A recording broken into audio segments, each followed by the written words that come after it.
Imaginez un instant la scène. Vous devez gérer un hôpital, un programme de bourse universitaire pour une centaine d'étudiants et tout un écosystème agricole avec des jardins, un élevage et j'en passe. Ouais, ça fait beaucoup de monde à gérer. C'est énorme. Et maintenant, imaginez devoir accomplir absolument tout ça avec un budget annuel qui couvre à peine le salaire d'un simple consultant dans une grande ville nord-américaine. Ce qui est déjà un défi en soi, on est d'accord. Et pour couronner le tout, la cerise sur le gâteau, votre compte en banque affiche un solde total d'environ 23 000 $.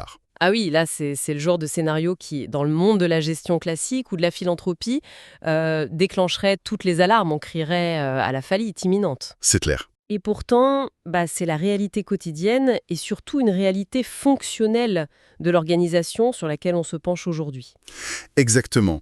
Aujourd'hui, on fait une plongée en profondeur dans les documents internes d'un organisme qui fait un travail de terrain en République démocratique du Congo. Plus précisément dans la région de Kilenkwe et au village de Kalunda. C'est la fondation Sève de Vie. C'est un cas d'étude vraiment passionnant. Et ce qu'on a devant nous, c'est pas des brochures promotionnelles sur papier glacé, vous savez, le genre de trucs avec de belles photos juste pour attirer les dons. Non, là, on a du concret. Voilà, on a épluché leurs vrais documents. Les rapports annuels récents, les procès-verbaux des assemblées générales, des états financiers qui sont extrêmement détaillés, et même leurs projections budgétaires qui vont jusqu'à l'Assemblée du 30 mars 2026. D'accord, décortiquons un peu tout ça. Notre mission aujourd'hui, c'est d'analyser leurs réussites passées pour comprendre où ils en sont et surtout faire des recommandations stratégiques pour l'avenir. Et c'est une matière première fantastique, justement parce qu'elle est brute. Et pour vraiment comprendre la trajectoire de cette fondation, il faut adopter la philosophie de sa présidente. Pierrette Bertrand, c'est ça? C'est ça. Dans son rapport, elle insiste sur une démarche qui est vitale. Il faut prendre le temps de regarder dans le rétroviseur. Ouais, faire le bilan avant de foncer. Tout à fait. On ne peut pas évaluer le potentiel futur d'une fondation sans d'abord auditer l'impact tangible de ses actions passées sur le terrain, surtout quand ils arrivent à générer un impact pareil avec si peu de ressources. Alors commençons par ça, ce fameux rétroviseur. Ce qui saute aux yeux tout de suite, c'est que le pilier central de leur action, c'est pas la distribution d'aides d'urgence classique. Non, c'est vraiment axé sur le long terme. C'est l'éducation. Les documents parlent d'une centaine de jeunes universitaires qui sont soutenus financièrement par des bourses. C'est un chiffre colossal pour leur taille. Et ce qui est intéressant, c'est de voir les visages derrière ces chiffres. C'est pas juste des statistiques. Ouais, les réussites individuelles. Exactement. Le rapport mentionne par exemple Jean-Pierre, qui a rejoint les Jésuites. Et surtout, il y a l'histoire d'Emerence, qui est vraiment emblématique de leur méthode. Bah oui, Emerence. Racontez-nous un peu parce que c'est frappant. La Fondation a financé ses études. Elle a été formée en gestion et administration. Et normalement, dans un modèle d'aide internationale classique, qu'est-ce qui se passe une fois le diplôme en poche? Le jeune part à la capitale pour trouver un boulot qui paie bien, ou même à l'étranger. C'est ça. Ça crée une fuite des cerveaux au niveau local. Mais Emerence, elle a fait le choix inverse. Elle est revenue à Kalunda. C'est génial ça. Oui, elle travaille maintenant 3 jours par semaine pour seconder la directrice sur place, sœur Nicole Swama. Donc, elle met ses compétences fraîchement acquises directement au service de la structure qui l'a formée. C'est là que je vois une analogie assez évidente en fait. Souvent, le financement des ONG, ça ressemble à une montée de sucre. Vous savez, un sugar rush. J'aime bien l'image. On injecte des millions de dollars d'un coup, on construit des trucs hyper vite, ça donne une grosse poussée d'énergie au village. Mais dès que l'ONG étrangère s'en va, bam, tout s'effondre. Faute de gestion locale, oui. Mais Sève de Vie, c'est plutôt comme des arboriculteurs très patients ou comme des intérêts composés en finance. Ils ont planté des graines il y a une décennie. Ils ont investi des petites sommes de manière répétée dans le capital humain. Et aujourd'hui, comme le dit le rapport, le temps de la moisson est venu. Les jeunes qui étaient formés hier deviennent les gestionnaires d'aujourd'hui, oui. Exactement. L'investissement s'auto-entretient. C'est une belle façon de le voir. Mais attention, cet écosystème ne repose pas uniquement sur l'éducation intellectuelle.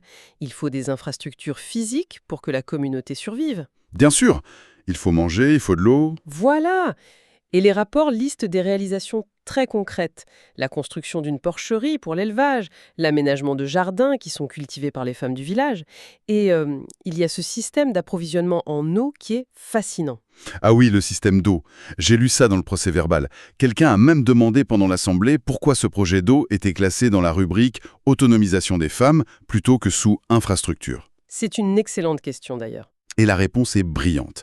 C'est parce que, en fait, la corvée d'eau dans ces régions, ça incombe presque exclusivement aux femmes et aux petites filles. Ça leur vole des heures chaque jour. 10 heures où elles ne peuvent pas aller à l'école ou générer des revenus, oui.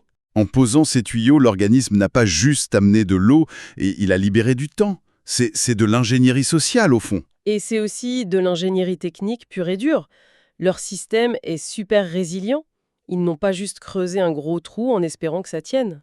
Non, ils ont 3 sources distinctes, c'est ça. Oui, c'est très malin. Il y a le puits du village pour l'eau potable, mais en plus, ils ont installé des cisternes indépendantes pour récupérer l'eau de pluie. Ok, pour pas tirer sur la nappe phréatique. Exactement.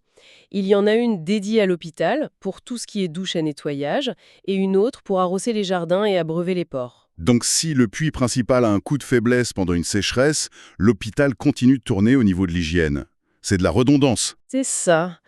Et ce qui est fascinant ici, c'est la transmission des valeurs éthiques à travers tout ça. Le rapport de 2025 insiste lourdement là-dessus. C'est-à-dire, quel genre de valeur? La rigueur morale. Ils exigent une responsabilité parentale envers les jeunes, une adhésion stricte au règlement, le principe de cohérence, faire ce que l'on dit. Ah oui, j'ai vu ça. C'est quasi martial comme approche. Oui, mais c'est nécessaire. Cette rigueur morale et structurelle, c'est la véritable fondation de leur succès. Bien plus que les briques ou les citernes. C'est ce qui maintient la confiance de tout le monde. D'accord, je veux bien. L'impact est impressionnant, la rigueur est là, mais il faut qu'on parle du nerf de la guerre. Et c'est là que ça devient vraiment intéressant. Ah, je sens qu'on va parler des finances. Obligé, j'ai épluché leurs états financiers pour la fin de l'année 2025, et sincèrement, j'ai cru à une erreur de frappe au début. Vous n'êtes pas le seul, croyez-moi. On parle d'un hôpital, de 100 bourses, d'un système d'eau complexe, et les revenus totaux pour l'année 2025, c'est 187 250 $. C'est incroyablement bas pour ce niveau d'intervention, c'est vrai. C'est même insensé, d'autant que leurs dépenses en 2025 s'élevaient à 213 454 $. Ça veut dire qu'ils ont fait un déficit de plus de 26 000 $. Et c'était déjà le cas l'année précédente, si je me souviens bien. Ouais, déficit d'environ 12 500 $ en 2024, mais le chiffre qui m'a vraiment fait faire un bond sur ma chaise, c'est l'actif total à la fin de 2025. Leurs réserves, donc. Voilà. En combinant tout, les comptes en Canada, en RDC, la petite caisse, il leur restait 23 403 $. Oui, ça fait peur vu de l'extérieur. Mais c'est de l'équilibrisme sans filet. Une toiture qui s'envole, une mauvaise récolte, et tout le château de cartes s'effondre. Est-ce qu'une fondation qui frôle le zéro en banque n'est pas en danger de mort immédiate? N'est-ce pas le signe d'une générosité qui dépasse totalement la prudence? Je comprends tout à fait cette réaction. Et si l'on relie cela à la situation dans son ensemble, il faut vraiment changer de lunettes pour comprendre leur modèle. C'est-à-dire? Sève de Vie, c'est une fondation d'action immédiate. C'est pas un fonds de dotation. Quelle est la différence pour ceux qui nous écoutent? Un fonds de dotation, ça accumule de la richesse. Ça place l'argent en bourse et ça ne dépense que les intérêts générés. C'est hyper sécuritaire, mais l'argent dort. Ok. Sève de Vie, c'est l'inverse. L'argent qui entre est immédiatement converti en action vitale sur le terrain.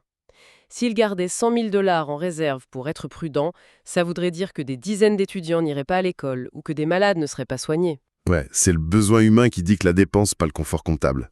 Mais quand même, c'est risqué. Bien sûr. Mais c'est là qu'intervient leur comptable Jean-François Leclerc. Dans les procès-verbaux, on voit que la gestion est qualifiée de méticuleuse. D'ailleurs, vu la taille de leurs revenus, ils n'ont même pas l'obligation légale de faire une mission d'examen formelle. Mais ils le font quand même par transparence. Exactement.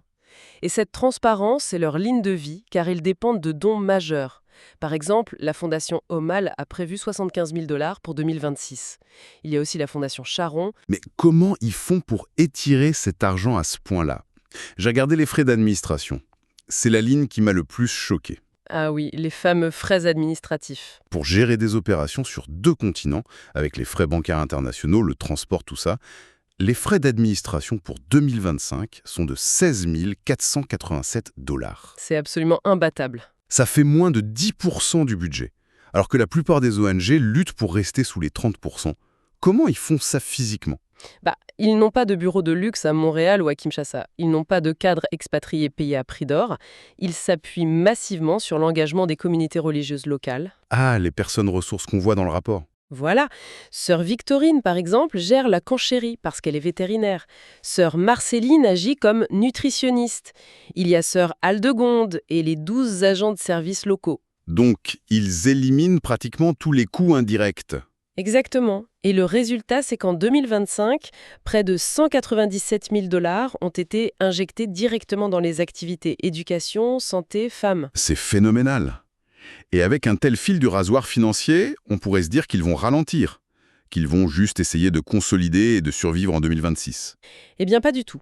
Leurs orientations pour 2026-2028 montrent une ambition, je dirais même décuplée. J'ai vu le budget 2026. Ils prévoient des dépenses de 223 251 $ et ils espèrent dégager un tout petit excédent de 4 259 $. C'est toujours très serré, oui. Mais c'est les projets qui sont fous, hein. Ils veulent agrandir le bâtiment pour la formation des mères célibataires avec 35 000 $ budgétés.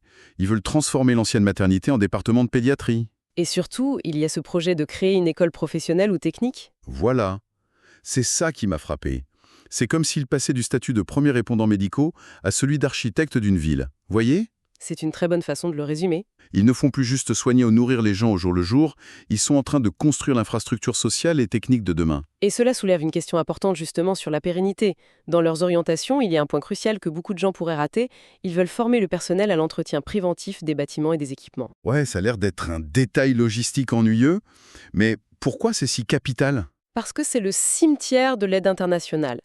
Trop de projets humanitaires échouent parce qu'on vient construire des pompes ou des hôpitaux magnifiques, mais on n'apprend à personne comment les entretenir. La fameuse pompe qui tombe en panne au bout de 6 mois et qui reste rouillée pendant 10 ans. C'est exactement ça.